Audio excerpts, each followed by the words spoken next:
Now let me welcome our speakers of the day. Mr. Kamalavardhana Rao, the Secretary to Government, Tourism Department, Government of Kerala. Mr. Mohan Kumar, COO, Gateway Brand at Taj Hotel Resorts and Palaces. Mr. Vasudevan, Managing Director, Thisara Creative Weaving Center. And Mr. Gul Mohammed, Founder, Oyster Opera. Now may I introduce to you our moderator of the day, Mr. Jos Dominic, the Charter Member, Thai Kerala. Jos Dominic, a chartered accountant by qualification, joined his father's business in 1978 at Casino Hotel, Cochin, leaving the accounting firm in Bombay. He took over the reins of the enterprise, which grew into a group of hotels, which came to be known as Casino Group of Hotels. The group itself as CGH Earth in 2004, giving a clear definition of experiential holiday to its business and also adopting and strongly implementing core values of environment sensitivity, local community inclusion and adoption of the local cultural ethos. So ladies and gentlemen, with huge round of applause, let's welcome Mr. Jos Dominic. Over to you, sir.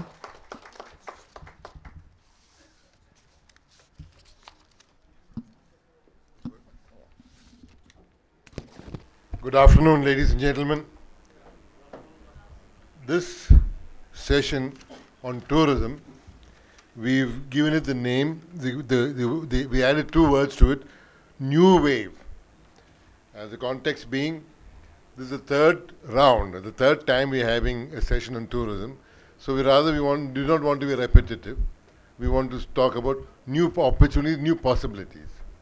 And therefore, we have in fact, significantly, let me say that we have Mr. Kamalavardhana Rao, who is just taken over as Secretary of Tourism, and this event is his first official tourism maiden event which he's making.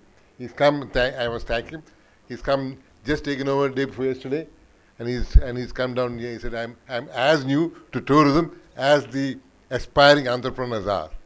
But he comes with a big background of experience in governance and government, and I've known him as Revenue Secretary, and I've heard his views and approach in tourism too.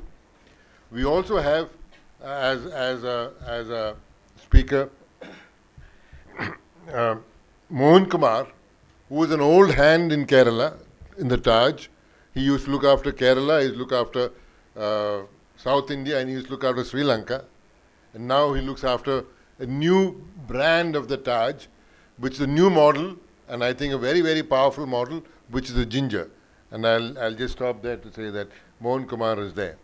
In the new wave, and you will see what I'm talking about when we say new wave, and in the new wave is, of course, Kerala is known for so much of its backwaters, its Ayurveda, it is farm, it's homestays, it's houseboats and all that.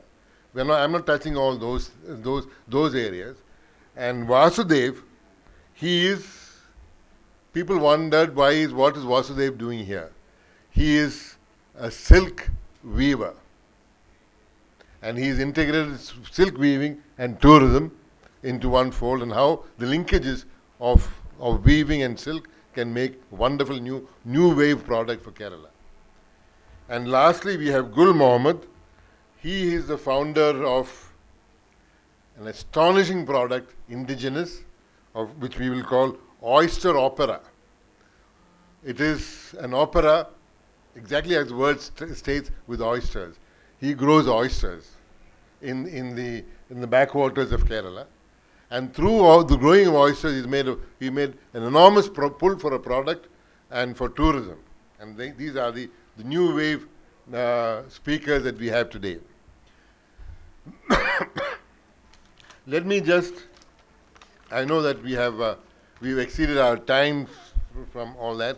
This hall is booked for another session, which will, we have to hand it over for some other booking at 6 o'clock. And they said they wanted this to get the place ready. So we've got a certain time constraint that we'll organize. I think we have enough time. Let me just give you the context in terms of the general background as the moderator of the session. See, like Tycon, another event which is well known in Kerala was Emerging Kerala. And I remember it took place in this very hotel when the Chief Minister made a statement, when he said, post-independence, the most significant event that has taken place in Kerala were two. One, he called it, one was the NRK, non-resident Keralite. It was the most significant change-making event that Kerala has experienced in terms of how people, the story is well known, of Gulf and India and the US and all that. Just to give you a measurement of that, of the scale of that, 90,000 crores was last year's remittance from NRK to Kerala. Another significant event of equal importance in Kerala that has taken place is tourism. Is like the Minister for Petroleum in Saudi Arabia. In that sense, say tourism, Kerala is so closely identified with tourism. And what does it mean from an economic standpoint? Last year's contribution or GVA, gross value added through tourism, was 25,000 crores. And its contribution to growth and more significantly to creating jobs, which I think which is what the purpose of industry is creating jobs. And its contribution to that was 24% of the jobs created in the last 2 years came from this industry of tourism. Well, in that context, one wonders when tourism is now being seen as the engine of growth, when tourism is so important to Kerala's economy, therefore its growth, its success is so important to the Kerala growth and development. This morning you had Ashok Rao who came and said, last year when I came to Kerala, Kerala was wet. And today, ladies and gentlemen, it is dry.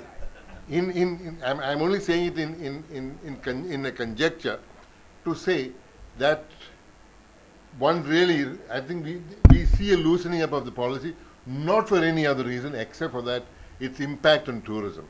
And that negative impact is something I don't think the job seekers of Kerala can afford it. And I will just stop there. New wave in tourism. I'm trying to glean out that. See, Kerala's growth in tourism came very, very late in Asia, even in India.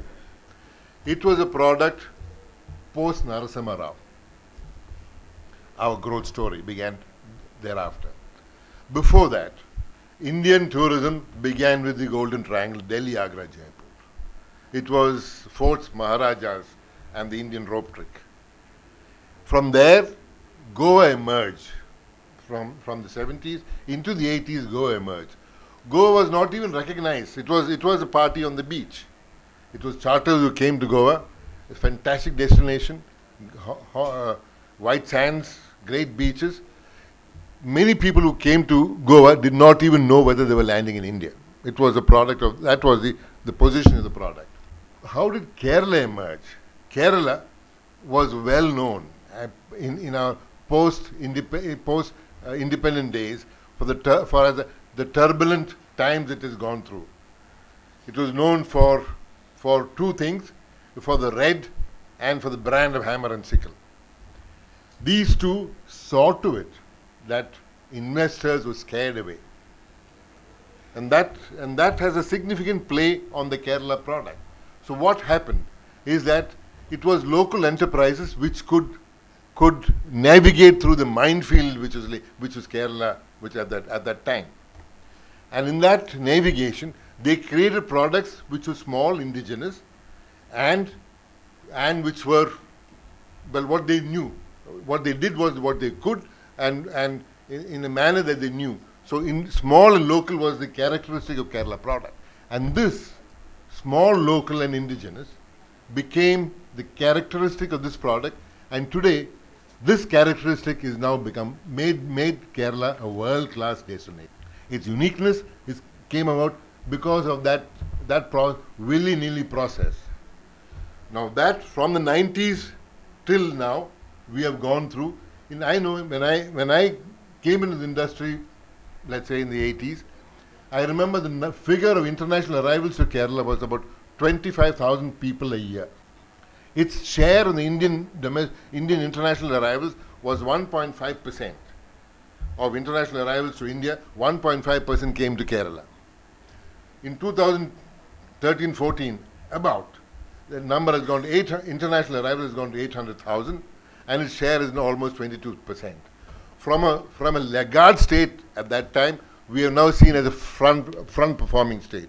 All that has been a growth story. In the current position that we are, the new wave, and what's the next threshold? And that requires us to now position ourselves in a new manner. And therefore, this session today, we are looking at how we have new ideas. We have not called the Taj to talk about their big projects or their big luxury, which are all well known, but about their new idea, the new product of ginger. We have got the silk weaver to come and talk about how he's going to weave the story of tourism in a new way. And we've got Gul, and I just want to put that context. And Kamal Vardhan Rao, who has just taken over, who will now elaborate to us how he would see and from an entrepreneurial point of view, how the government sees Kerala positioning. That from job seeker to job creator is this government's motto. How tourism can be able to do that. I think I've many things more to say, and I think that'll come out in our interactions, in our question answers. So with that, ladies and gentlemen, I thank our speakers who have come all the way and to participate in this. And these sessions will also be, as mentioned before, it will be now part of TIE's effort to put it on digital format on YouTube, and becomes available as a permanent resource of the process of creating new ideas, the process of taking this industry from here, which has been a significant movement, to a new threshold. And we hope that these kind of events like TICON will accelerate that movement. With that, thank you, and I end my session, and I hope you will. Thank you so much, sir. Our first speaker of the session is Mr. Kamalavardhana Rao. He is currently the Secretary, Tourism, GOK. Previously, he was working as Revenue Secretary, Government of Kerala. He belongs to 1990 batch of IAS. Earlier, he served as District Collector, Kollam. With utmost respect, let us welcome Mr. Kamalavardhana Rao. Good afternoon, ladies and gentlemen. I am as new as all of you in the tourism sector. I think there is a saying that silence is an ornament of an ignorant amidst intellectuals.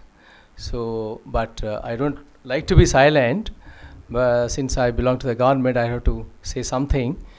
Whatever my experiences are regarding the tourism sector, and also what is the perspective of tourism sector, tourism department of Government of Kerala.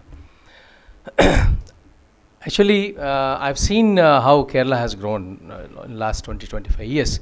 I belong to 90 batch of IES, and when we landed here, and I mean, when we got this cadre and all, Kerala, we were only known about only coconuts and other things, but as a tourism sector, and it was not really popular during 90s, early 90s, and after that we have seen how it has grown. I mean, the same place where we are sitting here, that was a paddy field when we landed here, and after that we have seen how star hotels have come up and all. The tourism, yes, this is all nothing but, you know, you have to tell others what exactly you have at your place, you know. Whether the traveling is a major part of the tourism, as all of you know, traveling is nothing not new to the Kerala society or Indian society or anybody, right from Shankaracharya, whether it is Moses who traveled across the seas, whether it is Lord Rama across the seas, whether Shankaracharya has traveled the countries and all. During those good olden days, people used to ask anybody whom you meet after a long time, they used to ask them, what are the places you have seen? Who are the people whom you met? What are the books you have read? You know, meeting the people, it's not like this, the present day generation where the population is 6-7 billion. Meeting a person, you have to travel a lot. To see a beautiful place, you have to travel a lot. To see, meet a scholar, you have to travel a lot. So those things now that Atlas has really, you know, you've seen people talking mobiles and Google, everything is there. But during those days, it's like that. So now you have to tell others that what exactly you have in your state or country.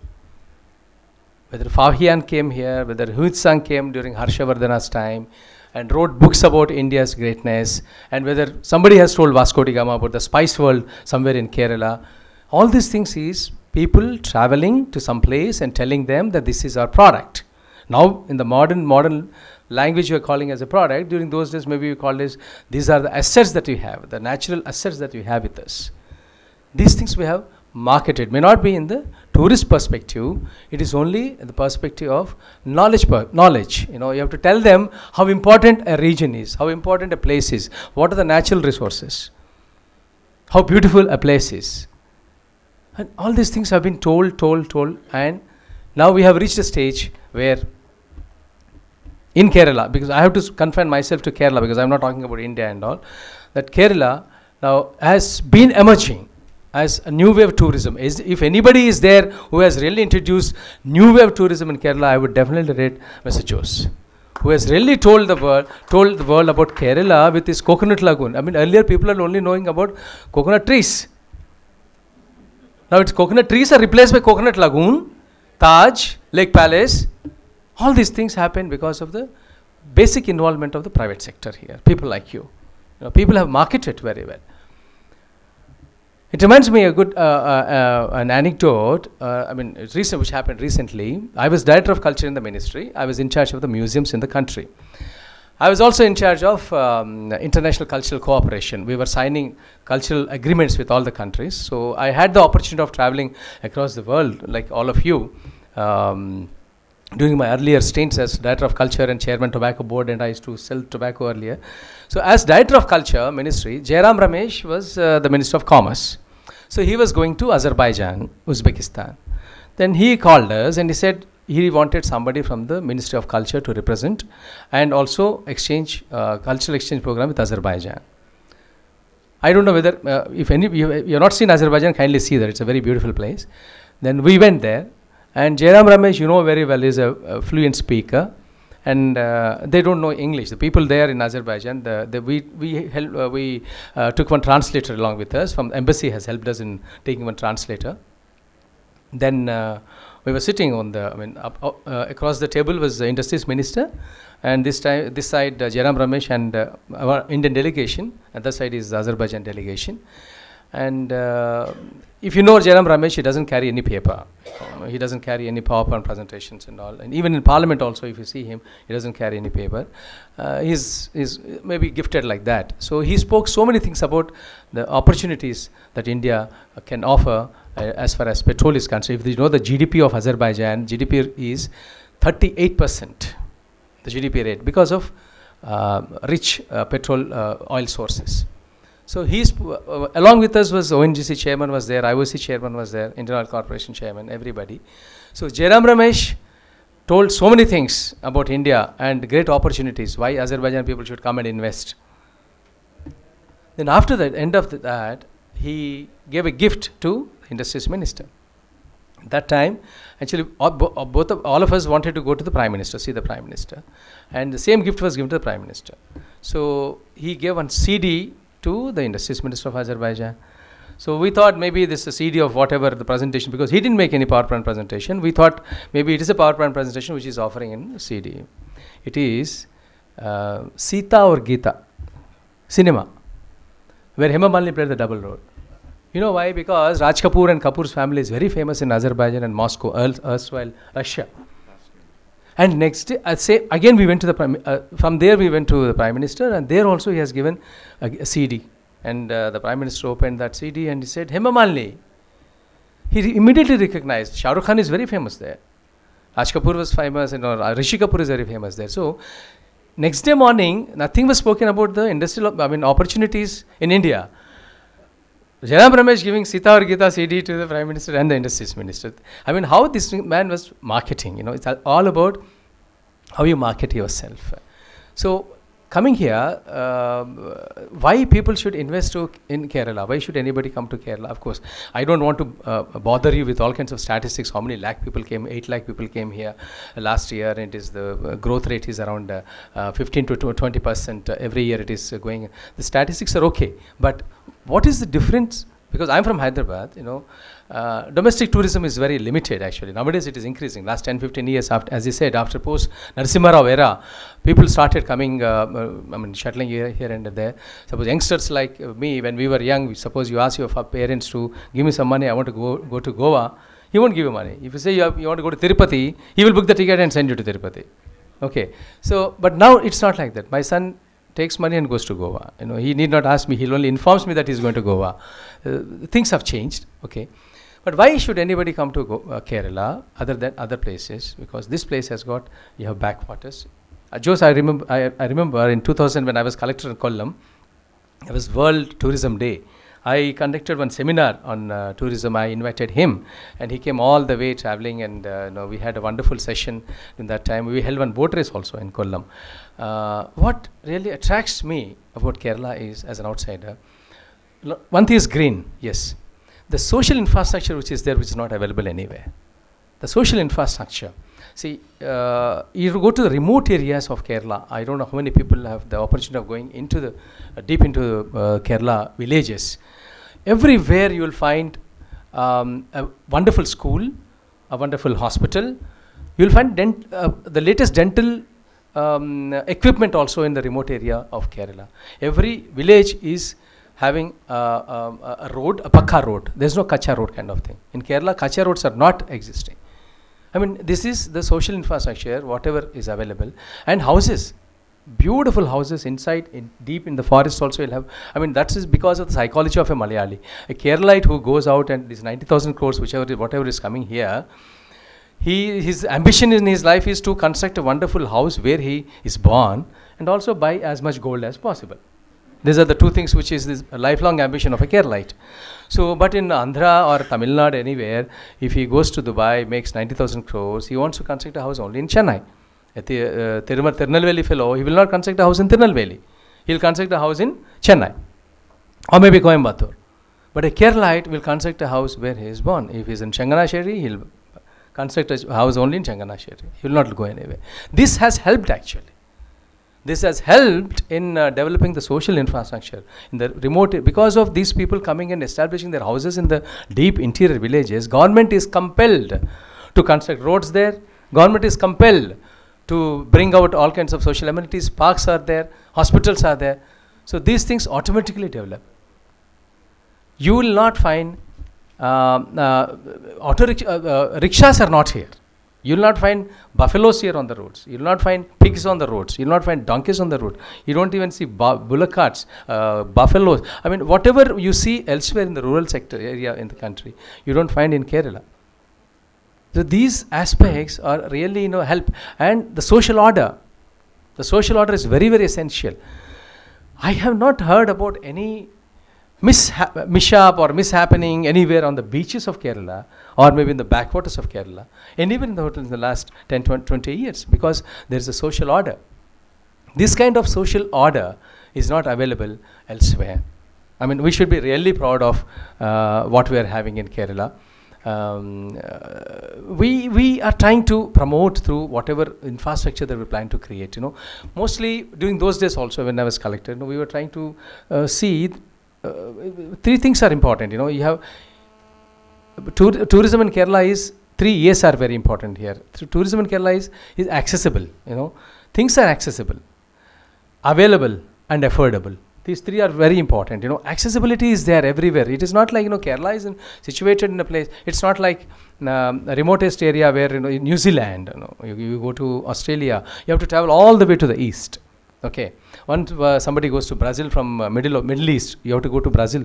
You go to South America, you have to travel almost 15 to 17 hours. I suffered once. I couldn't get my business class upgradation because I was not eligible for business class in those days. So only economy class I had to travel. My minister was traveling in business class. I was in economy class. We went to Rio de Janeiro. And 17 hours. That kind of travel, you know, you don't have to. India is in the center of the world.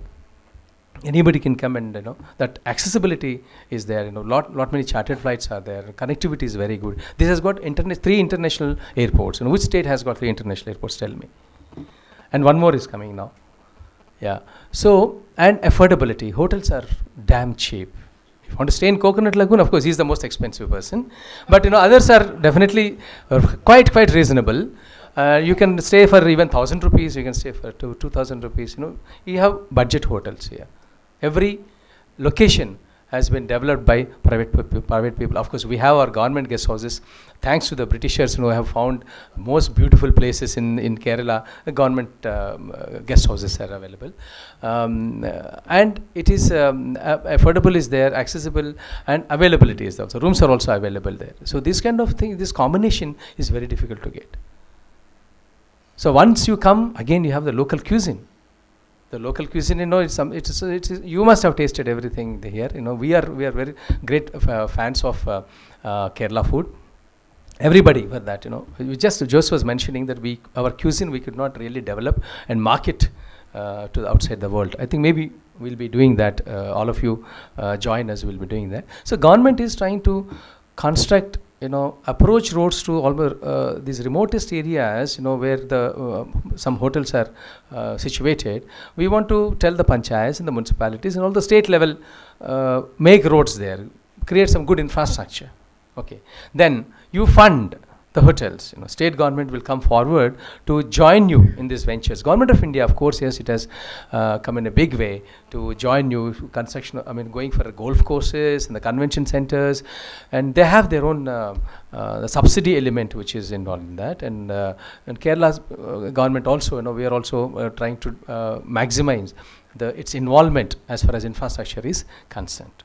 And I just came, I just wanted to, actually I came here to hear more from you rather than telling you what exactly. See, Kerala, you don't have to go to every place to go for a tourist place. In Andhra, if you want to go to a tourist place, or Tamil Nadu for a tourist place, you have to travel a lot, and then you will find some good green patch there. In Kerala, every inch can be sold.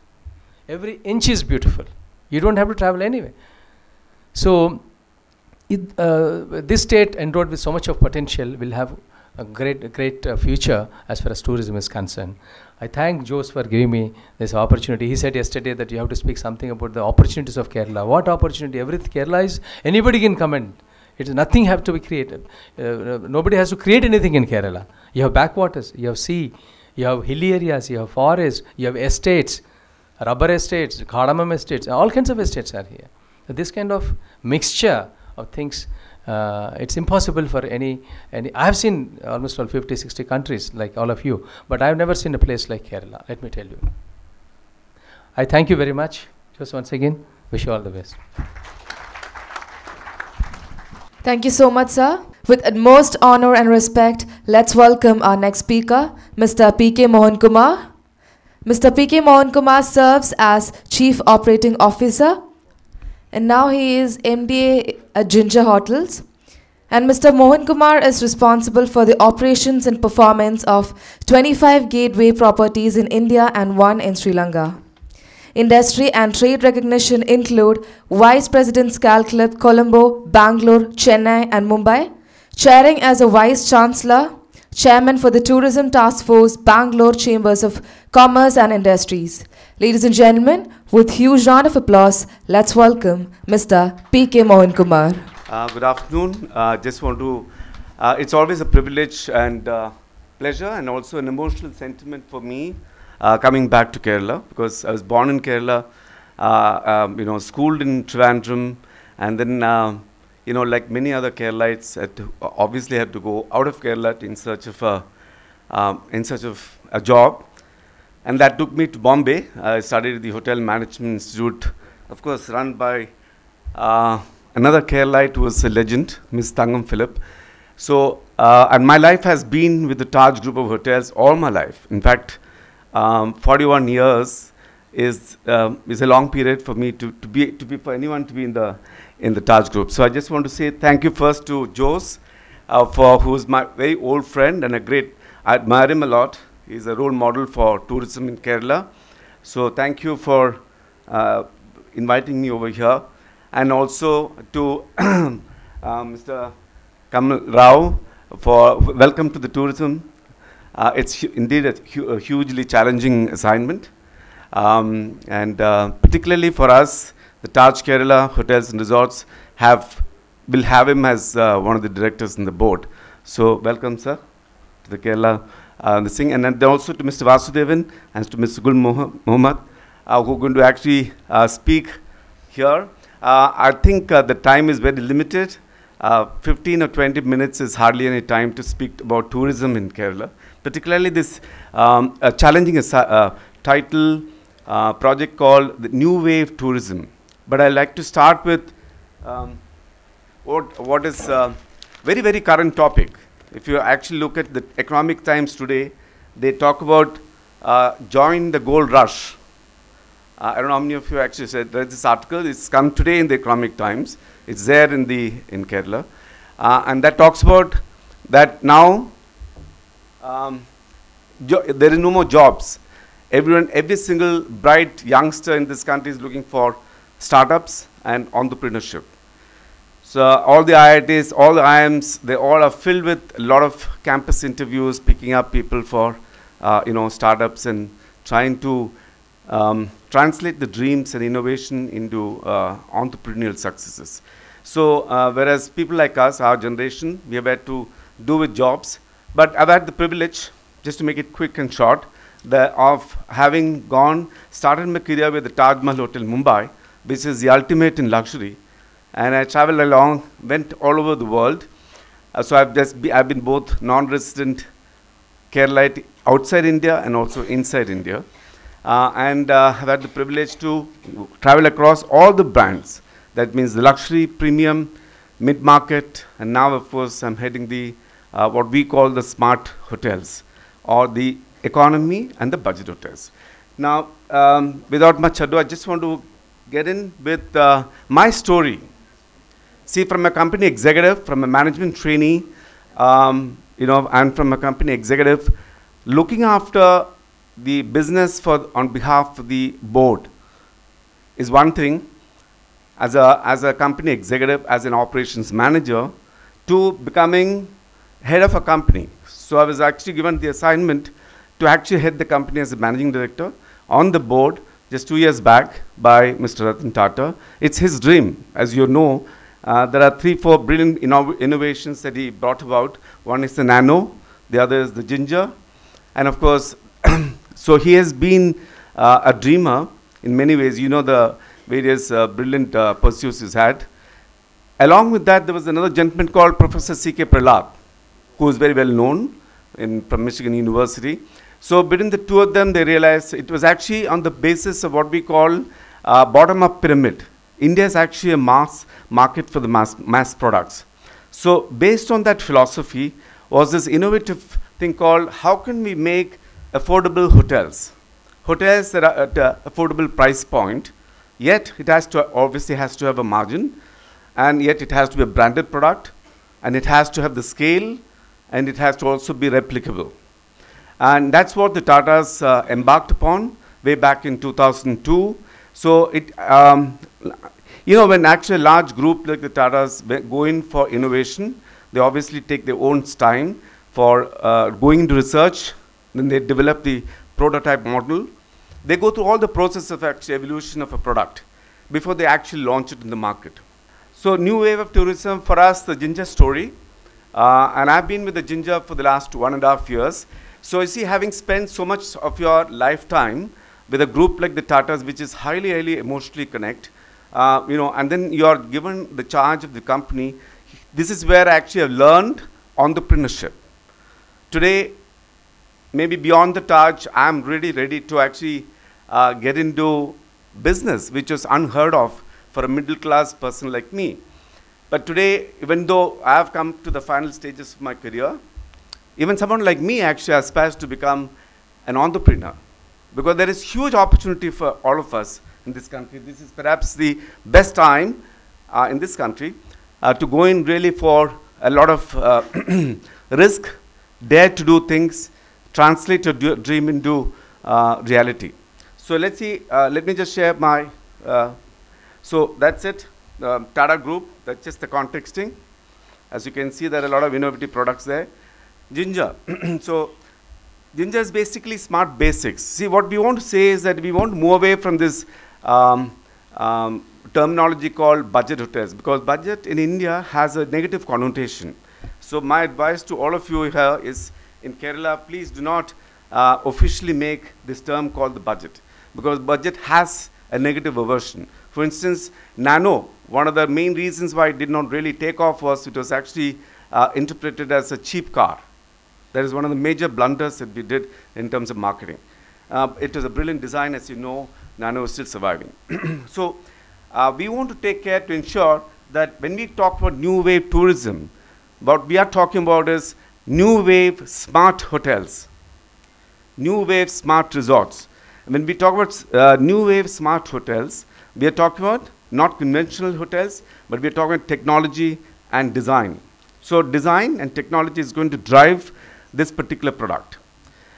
Just to give you a sense of what's the potential for those of you who are really going into it, and this is real. Actually, you can, if you follow this whole story of Ginger, you will know how you can easily dream and develop and actually, incubate the idea into, and Kerala is probably the best suited for this. Our philosophy, smart basics. Smart has a lot of positive connotation. 70% of these hotels are run technologically. It's a hub and spoke model.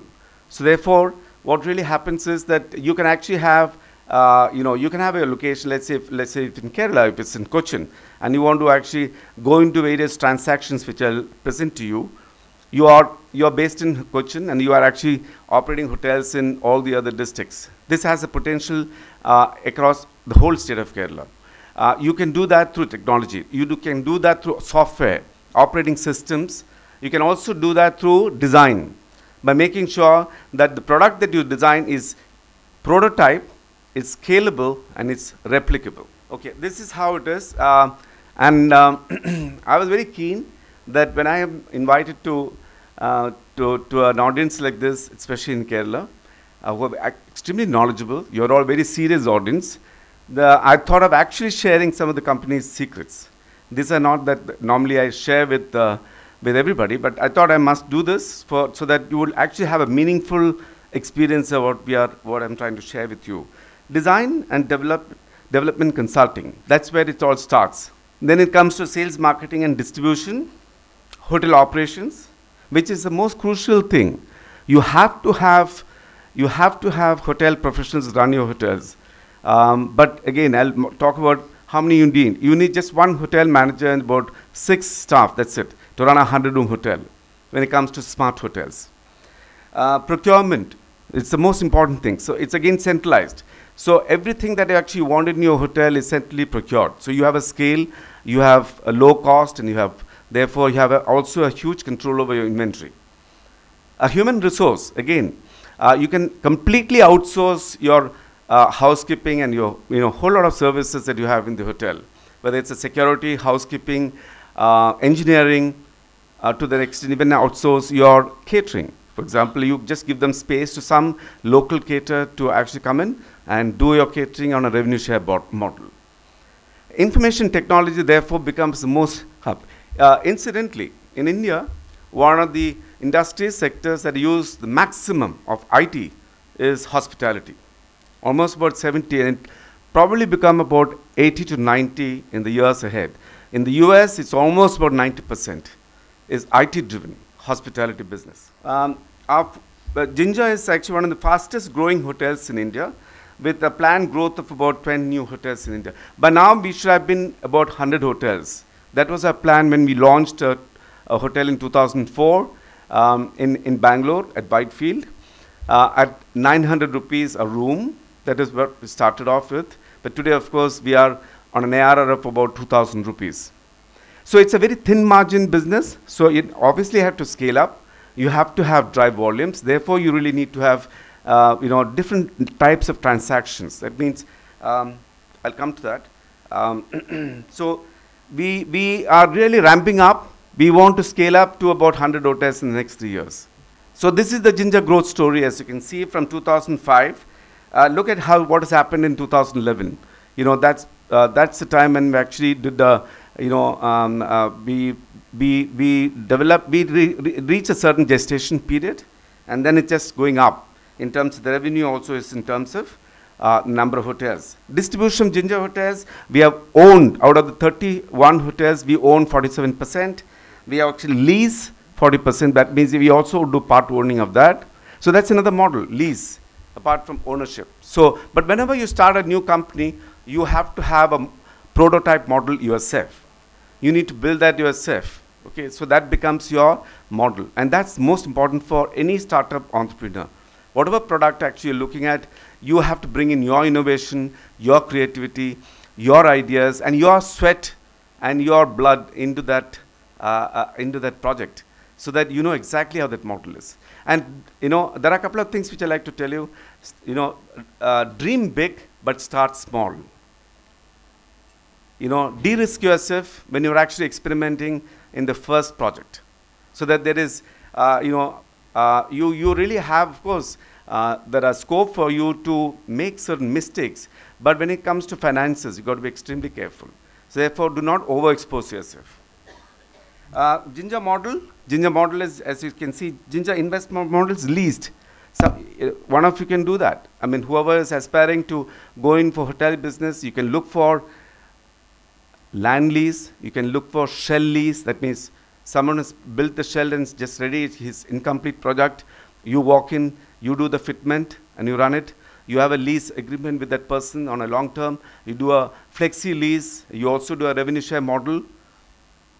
So, these are the ways in which the Ginger hotels have proved today. The first hotel, we have in India, the economy and budget segment has a potential of about more than 75,000 to 100,000 rooms. So this is actually something that you can go even beyond Kerala. Out of that, the biggest challenge for us is that this is highly unorganized sector. So you have today, it's not that there was no economy in budget hotels in India, as Mr. Rao had mentioned. There have been a whole lot of family-run hotels all across the country, right? And there are many, many families who actually continue to run those businesses. But hospitality is a hugely challenging business. What is happening today? A lot of international brands are coming. Domestic brands are coming in. So they are a huge threat to the family-run business. They're also, the next generation is not willing to carry on with the same business. So today, branded products, branded business is actually the name of the game. So a whole lot of branded products are coming in. So what we are doing as a company is actually going out and making it attractive for family-run hotels, making it attractive for land owners, making it attractive for shell lease owners to actually, partner us in business. So we can go in for management contracts, we can go in for lease contract, because primarily one of the major investments that one has to make, which I would recommend that you do not attempt to, is brand. Brand is an expensive proposition. It's an expensive affair. Reservation network system is a very expensive network system. So what you do is you do part of the other part of the business, which is actually what's built within your control. Judging feasibility. Now comes a couple of the very specific technicalities. Calculate inventory, expected occupancy, average room rate, room revenue. So you need to start at least about 6 months to 1 year before you actually even, on paper, on your, have a little bit of brainstorming session among your partners, with your family members, with somebody who actually has run this business, okay, and start calculating what is the kind of hotel that I want to make. But the most important thing is location, location, and location. It's extremely important, depending on the product that you are actually having in your mind, whether it's a resort hotel, whether it's a business hotel, whether it's a pilgrimage hotel, whether it's actually a hotel that is going to be embedded in a mall, and a whole lot of business, different types of models are there available today for making your hotel a dream. Compare it with a financial cost such as lease rentals. These are the financial costs. Then calculate the payback period, keeping in mind the gestation period for the hotel industry. Project, I'm just running on a clock. Project if the unit will be cash positive. That's very, very important. Just make sure that your hotel from the year one is cash positive. That means it's not an operating loss. See, where you actually get into a crisis and stress is when you start a hotel and then it starts getting cash negative, which means obviously there's a lot of stress for you. You don't necessarily have to go in for a return on capital employed. You don't have to look at the IRR, but you certainly have to make sure that your hotel is cash positive at the hotel, which means very simple. Make sure that your revenue is higher than your cost of operation, so that there is some profit that comes in, which actually becomes your cash flow. Criteria for success is location, location, and location. And I didn't say that. It was actually obviously Conrad Hilton, who's one of the most legendary hoteliers in the world, has said this.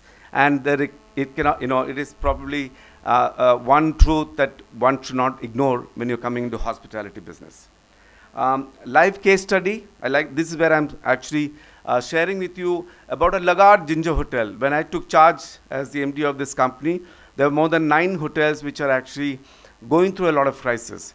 What we did, we actually studied each and every hotel.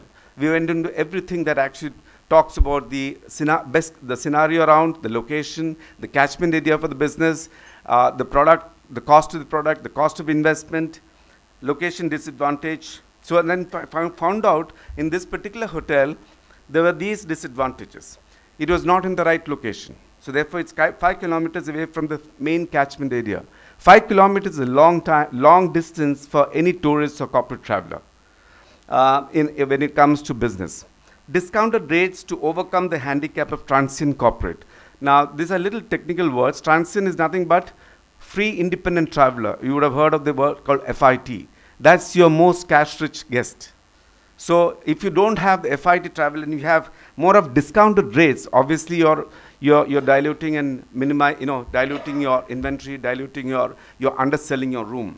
Heavy dependency on discounted long stay guest. Again, long stay guest is good to actually tide over your Mondays to your Saturdays and Sundays, but not necessarily that you have to depend heavily on that. Mismatch between business plan and actual room plan. That's the most important thing. Even the earlier speaker talked about, okay, I'll go along, and this is my last slide. And this morning, actually, we heard so much about this. So my story in Ginger is that we want to fail safe. We want to fail quick.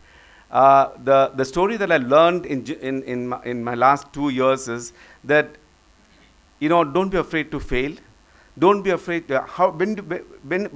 What does the statement translate itself into? That means take risks, dare to dream, get into it, and find out. When you fail, what you actually do is you're not regretting it. You're actually looking at what are the learning lessons. Absorb and document all that you actually come up as, aha, oh yeah, I did this, but probably this is the way to do it. So failing is part of an entrepreneurial beginning. Remember that. It's part of an entrepreneurial DNA. Unless you fail, you will never know what are the insights that you gain out of that failure. That's it from my side. I just want to say, I want to finish this, my story, sharing it with you. Someone like me who actually is a company executive, standing here and talking to people who are already running the business, or to someone who's aspiring to run the business. I want to see what did I learn other than doing hotel industry. See, on 30th December, at the Taj Coromandel way back in 2005, I think, if I'm not mistaken, or 4, when tsunami hit the South India, I got a call when I was sitting in the car from none other than Mr. Ratan Tata and my MD, Mr. Krishna Kumar, that Mohan, tsunami has hit, and the Tatas are going to go in for a major relief work in Nagapattinam, in Tamil Nadu. and you're going to be the head of the Tata Relief Committee. So again, suddenly I was interested in this whole thing of entrepreneurship. So I was given a certain crores of money, I was given men, I was given materials. Now overnight, of course, all the celebrations were cancelled that year, as you know, in all the five-star hotels. So I was here instead of planning for the Christmas New Year function, getting in and organized about nearly 100 trucks, 25,000 to 30,000 food packets, 500 Tata executives, and we were on the way to Nagapattinam, and we were really entrepreneurs in that sense. You know, went to that place. It was actually a village filled with all, tragedy, dead bodies, and of human beings, animals, boats, and all these places. And here was a challenge for us. How do we convert this whole tragedy into a recovery? And then there we stood there and dedicated ourselves and said, we will not move from here unless we build 1,000 homes for the fishing village. It took us about nearly 6 months to 1 year to do that, and I was very much a part of that. And eventually, we literally, and we had to build every house within 1 lakh of rupees on stilts, and earthquake proof, tsunami proof. We did all that, and still within the budgeted target, and on time, and built this 1,000 homes. So in a sense, there is always that thing talent in all of us. You know, it comes out the best if your purpose and your mission is strong. Thank you. Thank you so much, sir, for your motivational words. And our next speaker of the session is Mr. Vasudevan. He was born and brought up in a traditional Nair family in Bepur, Calicut. He founded Tessara Creative Weaving Center in 1989 with a huge support from his family. He traveled around the world exhibiting and teaching textiles in different galleries, design institutes, and universities. He has also organized and curated a number of international textile workshops and art events. Ladies and gentlemen, with huge round of applause, let's welcome Mr. Vasudevan for his session. And hi to everybody. So, I'm here to talk about, what was my subject? Innovative tourism. New wave. Actually, what I'm doing is very old for me. It's not new wave at all. I started with a new wave tourism. Because many of my clients, we started with a international workshop on weaving, when the time where many big factories in Calicut weaving factories were being closed. And thousands of people, weavers, lost their job. That was the time when we somehow happened to start our business. And after the first 4 or 5 years, it almost went bankrupt. So we didn't have anything to do. And I never knew anything about weaving when we started weaving as a profession or a business. So eventually we started from our workers, and when we had nothing to do, we started experimenting with the leftover looms and the yarns and dyes. So eventually, it became interesting. So then I was thinking about why the whole game of handloom industry was decaying. Mainly because, in India we have a big burden of tradition.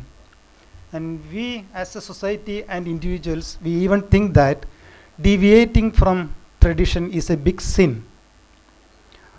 So there was no design input and there was no modern aesthetics in the existing handloom industry. So we thought about getting painters from different countries and sit together with the weavers and create something new. And the first workshop we conducted was for 3 weeks, and we invited 15 artists from different countries including India, and they had to sit with a weaver and to create something. So I think that was a big success, and the whole workshop came into the limelight, and the whole media across the country and internationally celebrated that event. So from there onwards, we were regularly organizing international workshops without any sponsorships. And now our workshops are for, because that's not the end of the world, that's not the end of the tourism. So now there is a lot of discussions and lot of criticisms and cry from the tourism sector. This tourism is going to, Kerala tourism is going to be finished. It will not. So it depends upon the package we offer. And just offer them a dry package, because for 24 years I haven't supplied any drop of alcohol in Tassara, in my center. No wine, no beer, nothing. Because we have to have, because they are intoxicated with the creativity of the place. Because we keep them engaged. If we don't keep the tourists engaged, they will keep us engaged.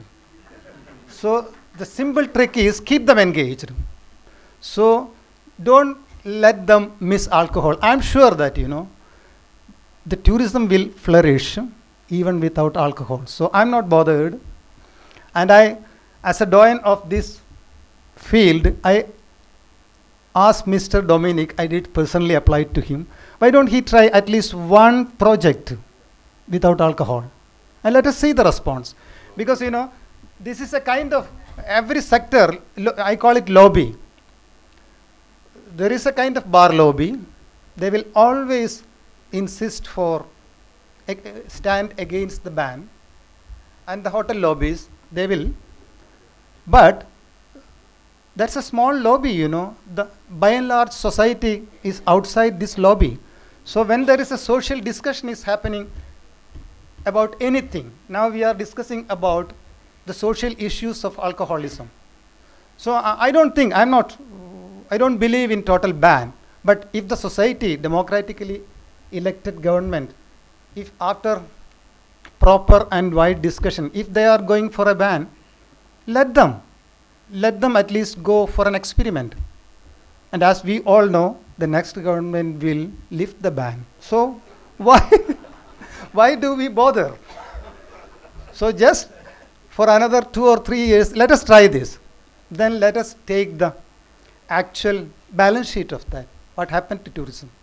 So the major thing is, now we need to long-term tourists. Because, I think as an average, the tourists stay in a hotel for 3 days maximum. An average, isn't it? So why don't we try to elongate that period? So give them, and there was Mr. Modi, our Prime Minister, delivered a spectacular speech to the Indians in New York. And one major highlight was that Mangalyaan only spends 7 rupees per kilometer. I think, that's only possible in India because the economy is that bad. So, is there any country where they can produce a cotton piece for 50 rupees per meter? I don't think so. So that is our potential. We have a lot of skill. Still, the strength of Indian culture is, a living culture. Because travel across India, you can see families and individuals living as they lived 5,000 years ago without much change. At the same time, when anything is happening in technology and in philosophy, it immediately transferred to India. And that's the strength of, in India, coexistence of many styles of living. And even while you go to a blacksmith in a village, in England, you have to go and pay a huge fee to see a blacksmith working in Telford, Victorian Living Museum. During the summer months in Telford, there is a museum. There people are in queue. Sometimes you don't get the tickets. You have to pay heavily to get a ticket to see a blacksmith making a sickle or a knife. It's happening here. You don't have to pay anything. And and they were showing me the ledger which Lloyd's Bank was using. Still, many Indian banks are using the same ledgers. They have both now, computer and a ledger. So double entry, you know. So many things which doesn't exist in the outer world and in the developed world is still happily exist here. So that is the advantage of India, and that should be the things we have to highlight.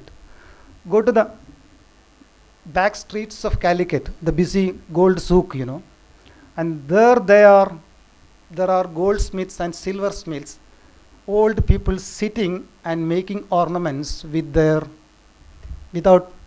any technological tools. Where can you see that kind of things now? It's a museum piece. So as we are having the fresh hand here in tourism, you know, the first cotton spinning mill of the South India was in Calicut. That is called the Malabar Spinning Mill. It is still alive in some way. And the first weaving factory of the whole of India was established in Calicut. And now that factory is closed, and that prime property in the middle of the city is now in high demand with many organizations, government and non-governmental. Why don't the government think about starting a textile museum there? We don't have a textile museum in the whole of South India. So I can be full responsible that my service, using my global network, just give me the official support, no money at all. I can make into a living textile museum where even our children can go and see how simple is weaving of a fabric for their dress. It's so simple, you know, one of the most basic industry of humanity. So that, you know, the government is talking about taking it over, and I don't know what they are planning. And my good friend, the former Secretary, Mr. Venu, yeah, I suggested, and he was very happy. And he took over my two suggestions. One was that Vadagara Craft Village. It's a disaster now, because when the bureaucracy takes things in their hands. So that's the beauty of Kerala tourism. As he rightly said, you know, Kerala tourism was developed by the private entrepreneurs, not by the government. The government then followed the suit. But, you know, a textile museum in Calicut will be very, and I think you mentioned that you were the director of museums. In national level. In national level. It's pathetic. In Kerala, you know, do we have a museum? People No, nobody asked me that. You see, there is so-called 2 museums in Calicut, you know. All my guests and foreign friends, oh, can you take me this? I'm reading from the Lonely Planet or from some travel guides. Can you take me to the Krishna Menon Museum? I said, don't go there, because I know how museums are in the West. And this, you know, few walking sticks of Mr. Menon, nothing else. And, you know, this is a disgrace to the culture. And, you know, so the government should provide infrastructure. You don't have to provide beer parlors, and that even if the ban is lifted, let some small entrepreneurs do that. They will do that. Why should the tourism department open beer parlors? They have more important things to do. Make the roads clean. Maybe most of the tourists are asking for a peg of wine because just to avoid the smell of our open drainages. So let us cover those drainages. Generally not in Kerala. Kerala is clean. No, come to Calicut. Come to Calicut, my city, most of the drainages are still open and it is stinking. And, you know, go to any beach in Kerala, it's rubbish. And why don't some authorities appoint just 2 or 3 ladies in every beach to just collect the rubbish? And so, you know, these are all things which can be highly benefited by the local society. Tourists are the secondary, you know, concern. And it's such a beautiful piece of land, you don't have to do anything. Just keep it clean and the tourists will flow in. What is our major attraction?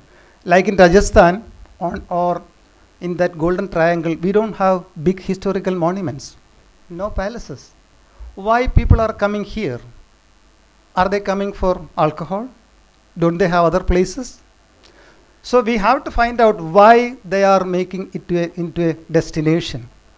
Because we have an exclusive nature, which is beautiful in any standard, you know. And the food in Kerala is one of the best in the world. So many people are coming back, and then the other, a very vigilant society where they are safe, they feel safe, and they can communicate with the high literacy rate of Kerala, you know. They can, in a way, communicate with the locals. So these are the plus points, and we have to really sit and take an account why they are making Kerala as a destination without any huge monuments. Okay, so my time is over. So thank you for listening. Thank you so much, sir, for the inspirational words. Let me introduce our next speaker, Mr. Gul Mohammed. He engaged in agriculture and aquaculture. He is the first Indian who farmed mussel on coir with the technology of CMFRI in 1996. Once he found that it is successful, he parted this technology among poor coastal folk, and at present 6,000 farmers engages in mussel farming at North Kerala, and the production once increased to 25,000 metric ton. The government of India acknowledged his effort and given the National Award in 2002 for uplifting poor folk by using innovative ideas. Ladies and gentlemen, it is my privilege and honor to welcome Mr. Gul Mohammed. Respected dignitaries in the dais and my dear friends. Actually, I am not a man for hospitality management. Actually, the mussel farming is necessitated to start the tourism. I will tell about the tourism. I mean, mussel farming, then only it will be completed. In the year 1996, I am the first man in India, as she told, who done the mussel on coir with the technical assistance of CMFRI. When we found it is very successful, then because there is no effort at all, only we had to make some mussel on the coir and go and hang it in the water. After 3 months, you can see it is grown. No feed, no attention, nothing. Even laziest man can do that work.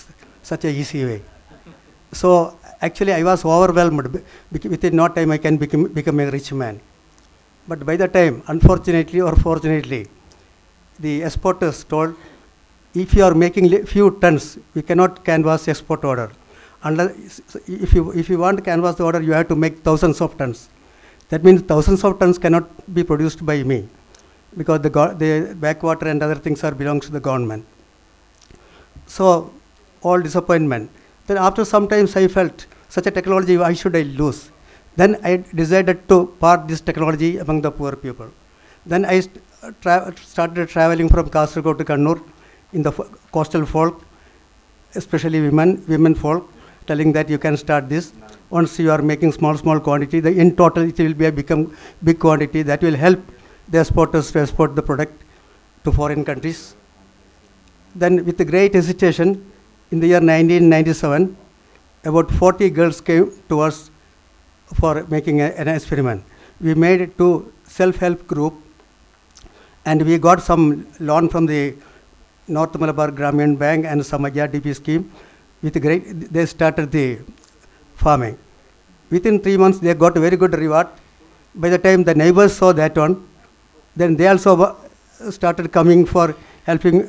We also want to do the farming. Then the farming was increasing like in arithmetical, not in geometrical proportion. Such a big production was going on, and I used to help them to sell to export the product through the exporters in Cochin only. In the year 1999, all of a sudden EU countries boycotted our product, telling that we have to prove that our water is not polluted. That means the water pollution test, it will take about 4 years. By the time about 1,500 tons were remaining in the water, the rain started, the water will become sweet. Once the water will become sweet, the total mortality will be the result. So the farmers become panic. I am not in a position to go anywhere. They are back to me because you compelled us to do. Therefore, now you are telling that no market for our product. The rain started already. It will be everything going to be loose. I tried. I gone to Goa and so many other places. Everywhere it is failed. At that time, nobody is accustomed to eat in our place. Then one due to this disturbance of our farmers too much, I avoided going to any of the island. I just kept in my home. One evening, all the farmers came. Not all the farmers, about 150, more than 150 farmers, women and men came to my compound, shouting, howling, crying, threatening to suicide. By the time all the people who are going to the road, they thought, I already cheated these people, therefore they are coming and making sound. In the meanwhile, my wife inside started attacking me. Why you going to help these people? So the attack is from inside and outside. So no way. Finally, without telling anybody, I just came to Cochin here and met Mrs. Abad Fisheries. They are my good friends at that time. I requested them, again I will never come to you. You please help me. My position in my village is very bad. Because I started something for their help, now I become the victim. Then after long discussion and other things, they told, okay, you do one thing, you go back and make it all meat, and I will send every day one vehicle, refrigerator vehicle, you pack it. I will try to sell somewhere in the Far East countries, in Bhutan, something like that.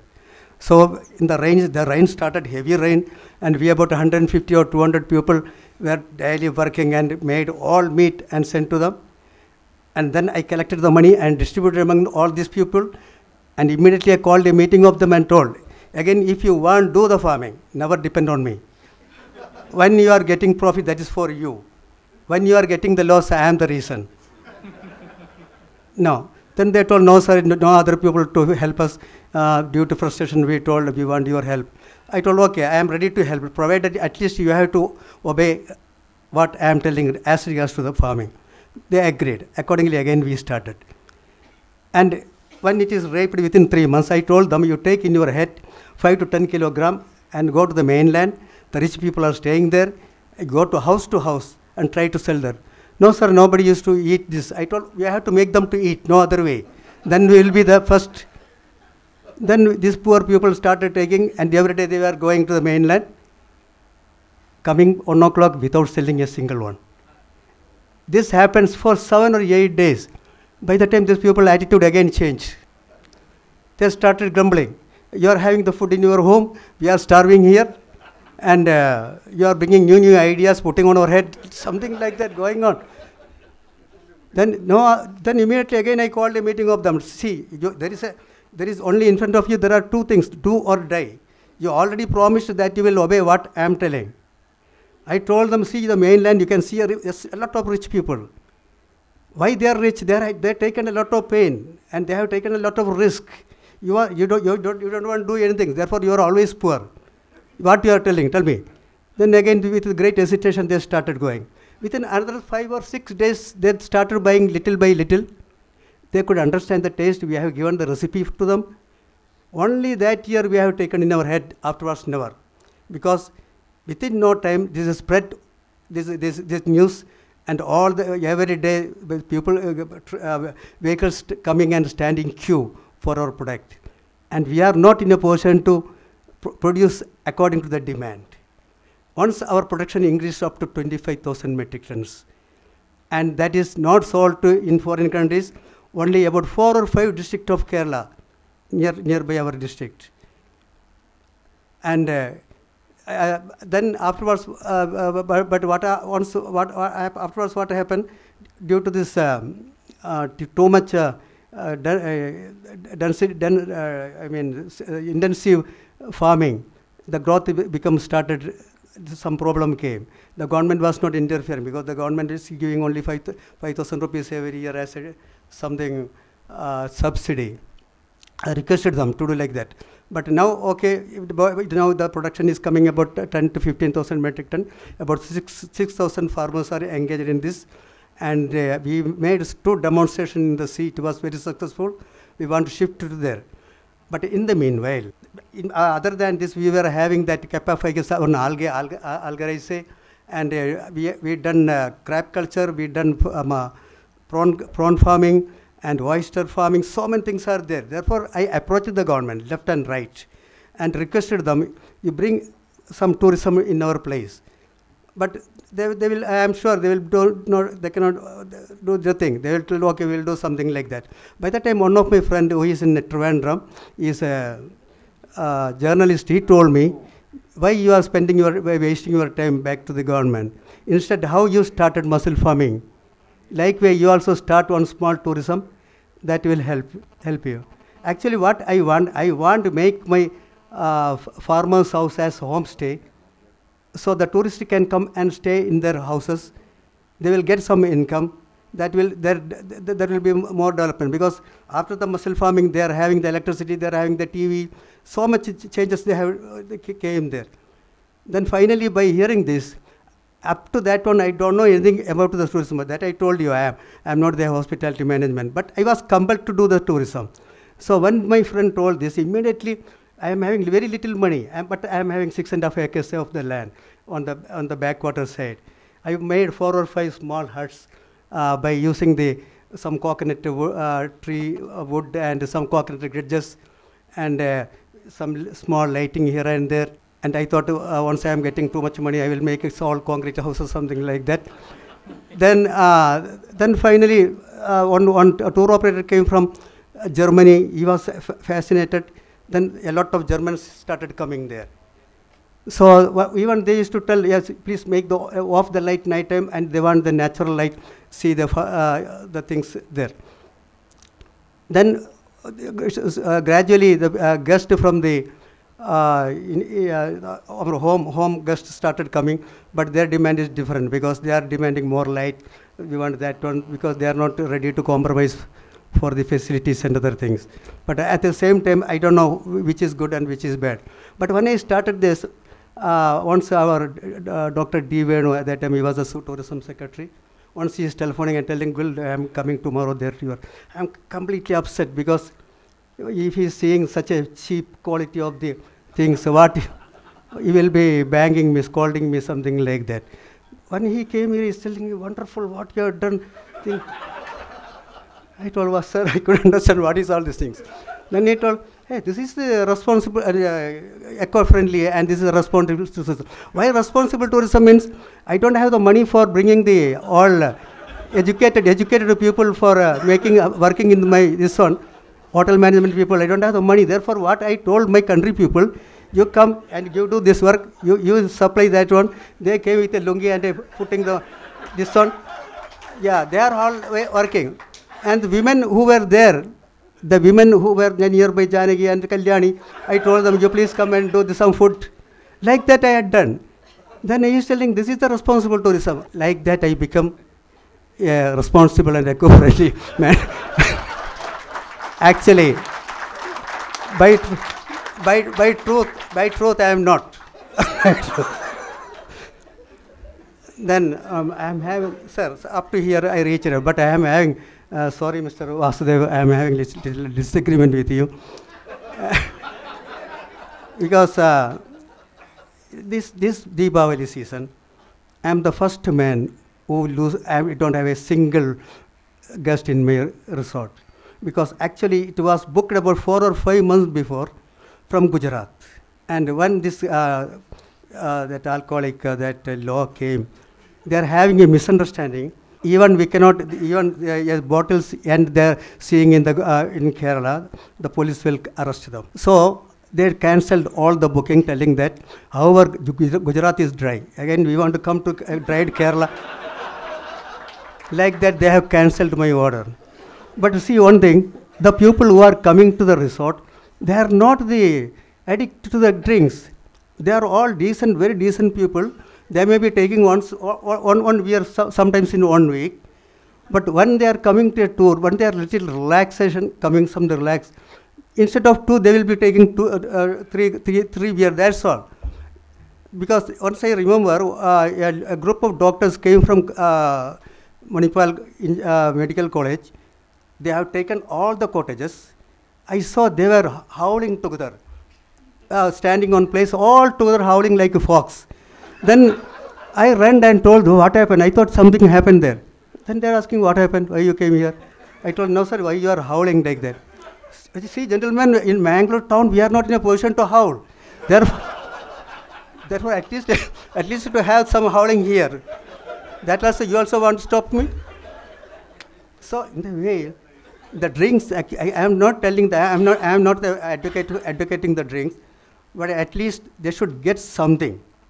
Either they can bring, or at least they can procure somewhere outside. Even then it is available, okay, no problem. But due to these politicians and media, their propaganda, they feel there is nothing here. Such a feeling is there. That's all, sir. Thank you. Thank you very much. Everyone had a different story to tell us. So all the sessions were very informative, right? Yes? Then let's give a huge round of applause to these wonderful dignitaries over here.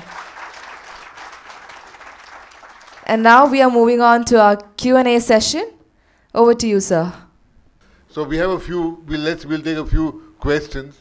I think I'm glad that Gul has adequately given a reply to Vasudev. The floor is open. You may, if you want to add something, or new wave of Kerala tourism, yes? I want to just add a point, some good things about the new wave of tourism. And a disclaimer, I'm slightly directly involved in the project. It comes under the new secretary, Grand Kerala Shopping Festival. The festival is on. It's a very good festival, very well structured this year. About 5,000 merchants are already taking part. You should ask the hoteliers to participate. And my request to all the people here, you should actually shop from merchants who have registered in the Grand Kerala Shopping Festival. You have a chance to win gold. People like Mohan who've traveled from abroad, from outside state, they can get a VAT refund scheme. It's a very good project of the tourism department. Sorry, it was a promotion. Sir, the first one is to you. I'd like to know a little bit about the Muziris project. I thought that was part of the new wave of tourism. Muziris project, I will say there are two projects. One is Muziris, which of course is the ancient port of India, which is now being discovered, and in fact it's an extraordinary project which has the first mosque in Asia, the four synagogues, the Kottapuram market, the fort. It's actually from 10 BC to, let us say, till the coming of the English in 1792. That's the span of the project. And the port, Pattanam and all that, it's a big thing. And Muziris has therefore been used by another event that is taking place, the Biennale, Kochi Muziris Biennale, which is also a spectacular event. There's not enough time to tell you about the Muziris project. Just one. But for tourism, Muziris is going to prove to be one of the kegs on which the new wave can happen. What I'd like to know is how entrepreneurs like us can help or be part of the Muziris project. There's much opportunity awaits for people who can realize, just as Gul has found, by 25,000 tons of oyster can also make a wonderful tourism product. So this phenomenon of history, to take people there for homestays, to eateries, to scholastic tourism, to be discovered. Absolutely. That I think it's just next to the airport. Yeah, yes. Next to Cochin. Yes. And it provides a platform for the next wave of Kerala. You have, as an entrepreneur, you'll have to discover what you can give to it and what you can take from it. I have some ideas, but how do I communicate? Now is not the time I figure out. So, but if as an entrepreneur, yeah, you can just go out there to Muziris tomorrow and set up shop as Gul has done. No, I have some ideas that relate to my work. I just need to know whom to speak to. You've got the Secretary of Tourism here. Yeah. On the one hand. Yeah. Great. So that's great. The second question was for you, sir. This I'm sure I'm sorry for the time problem, but since the topic was raised, I mean, I don't think this is the forum for it, but since the topic was raised and you showed a little excitement about it, about the textile museum. I think that if you're going to be if you're serious about this project, it'll be a great thing that you're doing for the handloom industry of India. Kerala, I'll speak about Kerala in particular because that's what I'm working with. It's almost like a sunset industry. If we can set up a textile museum which kind of talks about the unique weaving techniques that happen all over the state, that will be something that we can do to help the handloom industry. So, definitely, it's, the nitty-gritty part of it, he has to help us. It could be exactly. It could be a But the museum, museum financial support part of it, definitely I can get the grants from Government of India. No, I know a lot of people would love to be part of it. The help is, Yeah, help is certainly, that's what I'm saying. The grants range, it varies from 10 lakhs to 10 crores also. In fact, when I was sitting there, one police museum, some police officer called me, one IG level officer called me from Hyderabad. Then he wanted to have a police museum there in Hyderabad. Then he asked me 50 lakhs rupees. I gave him 4 crores. Because there was no proposals from all over the country. We require some proposals, the Government of India also. Some proposals come in the last minute. If this kind of proposals come in the initial stages, certainly we can get the maximum amount of money from Government of India. That is the financial aspect of it. It could be a living museum, Yeah. This museum is to establish a new museum. Certainly we require support of this kind of help. This kind of people should come forward and help us to how should it look like? Somebody has to design the museum. Absolutely. Designing museum is something. It's a big. It's a task. science, yeah. It's a big task. It's not like just more structure. Sure. Museum has its own theme. Since it's textile is a thematic kind of museum, and certainly I think we take his help and try to. But even the handicrafts department is another department, doesn't come under tourism, which is not. I think you've identified an opportunity, an extraordinary opportunity. Today, the only souvenirs the handicrafts you can buy are Kashmiri handicrafts in Kerala. So this opportunity with about 800,000 international arrivals to Kerala, with about let's say 3 times the number of domestic arrivals to Kerala, there's a market there, ready and waiting for an entrepreneur. What about oysters? I'm sure. I'm glad that you raised it. That handicrafts and souvenir, the souvenir industry is ill developed. It has not caught up with the tourism development that has taken place. You can learn from Indonesia and Bali, from even Sri Lanka.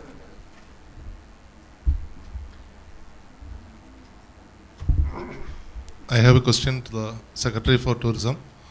The main problem faced by the tourists today, one is the hartal and the strikes. The tourists are affected. Can you exempt them like the ambulance or the press? Number one. Number two, can you look at building public toilets in main street like MG Road or main tourist destinations? Can you take an initiative? Yeah, I'm happy that you asked this question. The hartal thing is something which as is mentioned as a part of the Kerala psyche. It's very it will take some time to get out of that mindset. The government level, we cannot say that when the hartal is there, when the tourist places are exempted from the hartal and all. I think it will become a little bit difficult for us to think about that. But toilets thing, we have a major program coming up. 100 toilets, 100 in locations in the highway, in the state highway as well as the national highway, we are constructing. We have taken up that project now. 100 toilets are going to be constructed. And it's called as Take a Break. We have named it as Take a Break, and we are constructing that. And with international standard of construction. Yeah, we are giving it to the private persons. We are giving to the main private person. That's right. That's also an entrepreneurial opportunity of paid toilets. Yeah. E-toilets or paid toilets. You have restaurants also in McDonald's and KFCs and all you have that. So these toilets will have not exclusively toilets but also many restaurant kind of thing. And the guys who are running the restaurants will manage these toilets also. It will be like model toilets. Were you there in the morning session? No. I just came.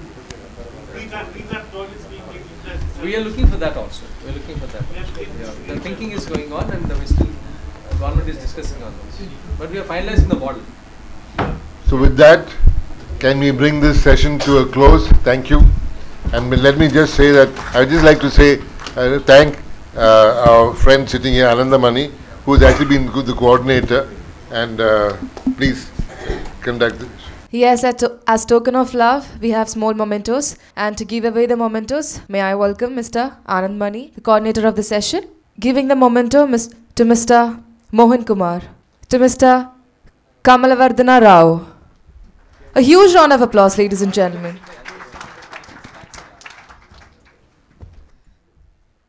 To Mr. Gul Mohammed.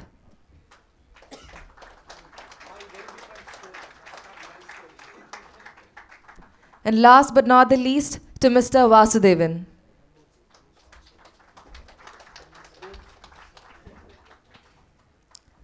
Thank you, sir. Yes, now we are giving on the memento to Mr. Jose Dominic. Yes, thank you so much, everyone. And tomorrow also we'll be having a lot of entertaining sessions. Thank you for your cooperation and for your support. We'll meet tomorrow. Thank you.